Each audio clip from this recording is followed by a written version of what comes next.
नमस्कार, मैं हूं अनिल और आप देख रहे हैं हिमाचल दस्तक वेब टीवी की प्रस्तुति दस्तक दिन भर। आइए नजर डालते हैं आज के मुख्य समाचारों पर। This news is brought to you by Shivalik Industries, best quality apple trays. Chamba में मिंजर का पारंपरिक रस्मों के साथ शुभारंभ। विधानसभा उपाध्यक्ष ने की शोभा यात्रा की अगुवाई। गरा मोड़ा नाके पर तैनात पुलिस जवान का दूसरा साथी भी पॉजिटिव। सुबह 9 बजे दी सूचना, दोपहर 2:30 बजे आई एम्बुलेंस। सीएम ने वीडियो कॉन्फ्रेंसिंग से किया शहीद स्मारक का लोकार्पण। मंडी की इंदिरा मार्केट में 15 लाख से किया गया है निर्माण। मुख्यमंत्री आदर्श ग्राम योजना के मजदूरों को 3 साल बाद भी नहीं मिली मजदूरी। प्रधान पर स्थानीय लोगों को बतौर मजदूर लगाने का आरोप। बढ़ते कोरोना पर नियंत्रण पाने में सरकार फेल। नेता प्रतिपक्ष ने सरकार पर बोला जवानी हमला। पांवटा साहिब में विधायक सुखराम चौधरी ने फहराया तिरंगा।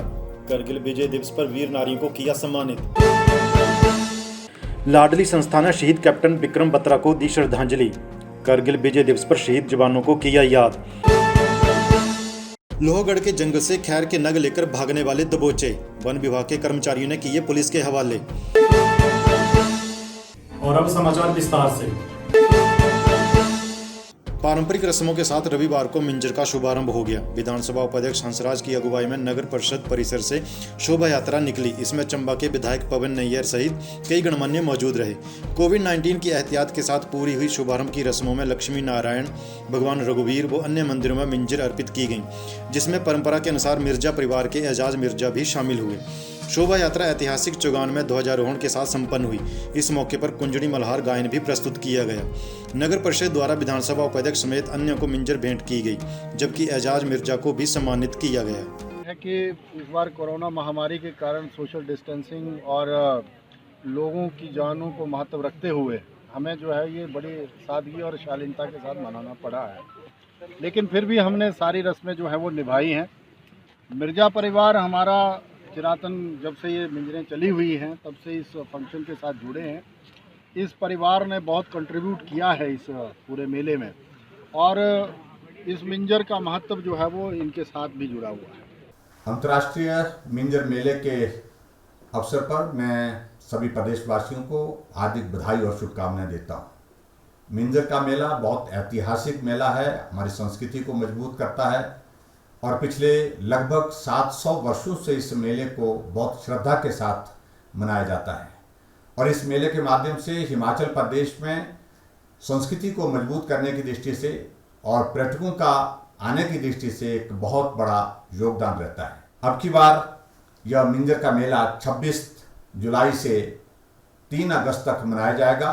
कोरोना वायरस की वजह से मुझे इस बात को लेकर के खेद है कि जिस रूप में हम उत्साह के साथ इस मेले में जाते थे, आनंद लेते थे, इस मेले में जाकर के भाग लेते थे, वो परिस्थिति अब की बार संभव नहीं हो पा रही। लेकिन आने वाले समय में ये परिस्थिति ठीक होगी, ऐसी हम ईश्वर से कामना करते हैं। एक बार फिर से मिंजर मेले के इस पावन अवसर पर आप सबको बहुत बहुत बधाई और शुभकामनाएं। गत दिनों गरा मोड़ा नाके पर तैनात कोरोना पॉजिटिव आए पुलिस जवान का दूसरा साथी भी कोरोना संक्रमित पाया गया है। 3rd IRV पंडोह के हेड कांस्टेबल को एम्बुलेंस के माध्यम से corona care centre Chandpur shift कर दिया गया है। गरा मोड़ा स्कूल में क्वारंटीन बाकी बचे जवानों की भी स्वास्थ्य विभाग लगातार सैंपलिंग करने में जुटा हुआ है, जबकि कुछ पुलिस जवानों ने देरी से की जा रही इस सैंपलिंग तथा सैनिटाइजेशन को लेकर नाराजगी भी जाहिर की है।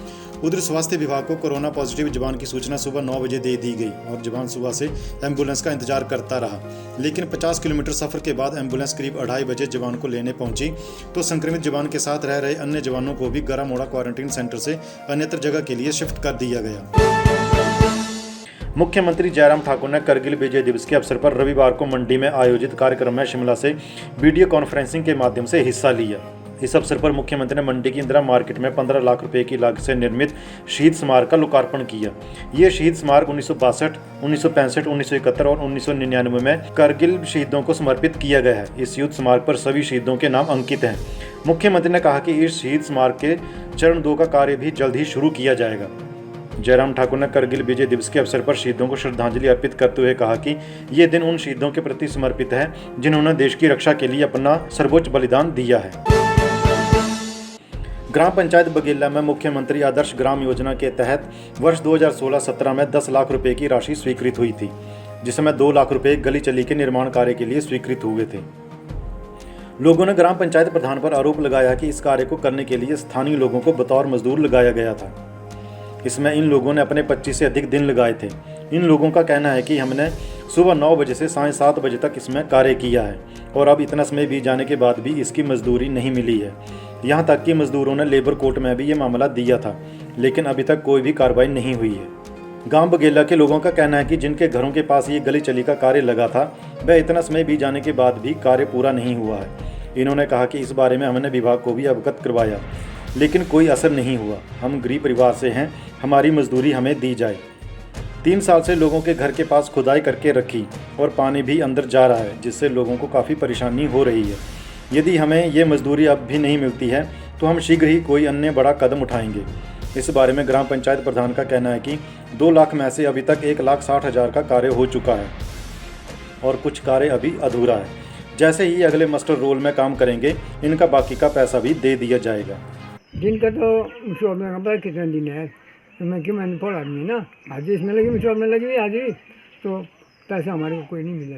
जी नहीं आप हमें से कराई ठीक है मेरे हाथ में दिए, मैंने जगह बता इनका भी फलान जगह मैंने काम किया, ये मैंने करा 4 आदमी ने हमने काम किया हुआ यहाँ था, 4 हमने काम किया हुआ 7 बजे तक हमने शाम को काम किया। आज हमारे को पैसा नहीं मिला अभी तक। इसके बारे में हम चाहते हैं हमारे को पैसे मिल जाते अच्छा है और क्या बोलना। प्रदेश भाजपा सरकार कोरोना पर नियंत्रण करने के बजाय अपने आप को राजनीतिक तौर पर मजबूत करने में जुटी रही। इस कारण प्रदेश में कोरोना विस्फोटक स्थिति में पहुंच गया। ये बात नेता प्रतिपक्ष मुकेश अग्निहोत्री ने ऊना में पत्रकार वार्ता के दौरान कही। अग्निहोत्री ने पत्रकार वार्ता के दौरान प्रदेश सरकार पर जमकर जुबानी तीर छोड़े। मुकेश ने कहा कि कोरोना काल में सरकार का मंत्रिमंडल भी कहीं दिखाई नहीं दिया। उन्होंने कहा कि सरकार के मुखिया और मंत्री केवल जन विरोधी नीतियां बनाने का काम ही करते दिखाई दिए हैं। मुकेश ने कहा कि अब जब कोरोना ने खतरनाक रूप धारण कर लिया है, तब सरकार जनता से ओपिनियन पोल के जरिए राय मांग रही है। देखिए कि कोरोना बेकाबू हो गया है और जो हिमाचल प्रदेश में ये एकाएक विस्फोट हुए हैं, ये सरकार की लापरवाही से हुए हैं। सरकार इसके लिए पूर्णतः दोषी है। तो इसलिए आप राजनीतिक आधार पे काम कर रहे हैं और अब तो ये लोगों को लगने लग पड़ा है, जनता को समझ आ रही है कि इस सरकार के बस की बात नहीं है। पांवटा साहिब के शहीद स्मारक स्थल पर भूतपूर्व सैनिक संगठन पांवटा साहिब व शिलाई क्षेत्र के सदस्यों ने प्रशासन से अनुमति लेकर सरकार व प्रशासन द्वारा जारी कोरोना गाइडलाइन का पालन करते हुए करगिल योद्धाओं को स्मरण कर उन्हें श्रद्धांजलि अर्पित की। इस दौरान मुख्य अतिथि पांवटा साहिब के स्थानीय विधायक सुखराम चौधरी ने स्मारक स्थल पर राष्ट्रीय ध्वज फहराया। इस मौके पर अमर शहीदों की वीरांगनाएं भी उपस्थित थीं। विधायक सुखराम चौधरी ने वीर नारियों को करगिल विजय दिवस का स्मृति चिन्ह भेंट कर सम्मानित किया तथा उपस्थित सभी लोगों को आश्वस्त किया कि शहीदों के बलिदान को व्यर्थ नहीं जाने दिया जाएगा। विधायक सुखराम चौधरी ने आश्वासन दिया कि पांवटा साहिब में शहीद स्मारक का शिलान्यास 15 अगस्त को किया जाएगा। करगिल विजय दिवस के मौके पर लाडली संस्था द्वारा शहीद कैप्टन विक्रम बत्रा को श्रद्धांजलि दी गई, जिन्होंने देश की खातिर अपनी जान न्यौछावर कर दी थी। संस्था की पालमपुर की अध्यक्ष अनीता ने कहा कि करगिल महज 2 देशों के बीच युद्ध की कहानी भर नहीं थी। ये सफ़ेद बर्फ को अपने खून से लाल कर देने वाली हिंदुस्तानी फौज की शौर्य, बलिदान और समर्पण की कहानी है। विपरीत परिस्थितियों में भी भारतीय सैनिकों ने हिम्मत नहीं हारी और पाकिस्तानी सेना को खदेड़कर हिंदुस्तान का सिर गर्व से ऊंचा कर दिया। जैसा कि आप सब जानते हैं कि आज विजय दिवस है और आज हम अपने वीर जवानों को और भारतीय सेना को धन्यवाद करना चाहेंगे, जिनकी बदौलत हम आज अपने घरों में सुरक्षित हैं। जय हिंद, जय भारत, जय लाडली फाउंडेशन। और आज लाडली फाउंडेशन की तरफ से हम पौधारोपण की भी शुरुआत कर रहे हैं।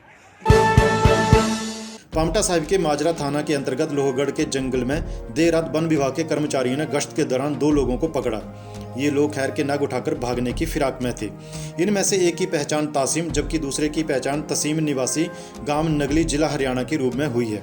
वन विभाग के कर्मचारी इन्हें माजरा पुलिस थाना लेकर आए, जहां पुलिस ने मामला दर्ज कर दोनों को गिरफ्तार कर लिया।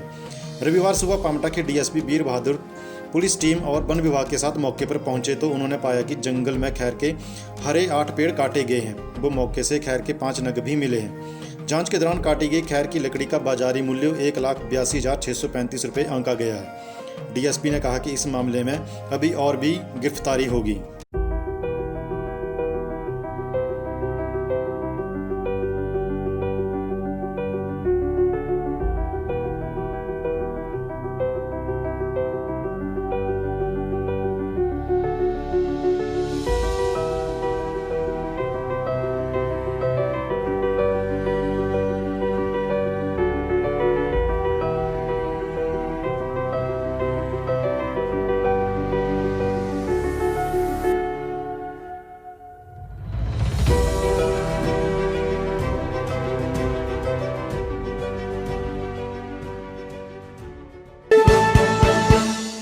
आज के लिए बस इतना ही। घर पर रहिए, सुरक्षित रहिए।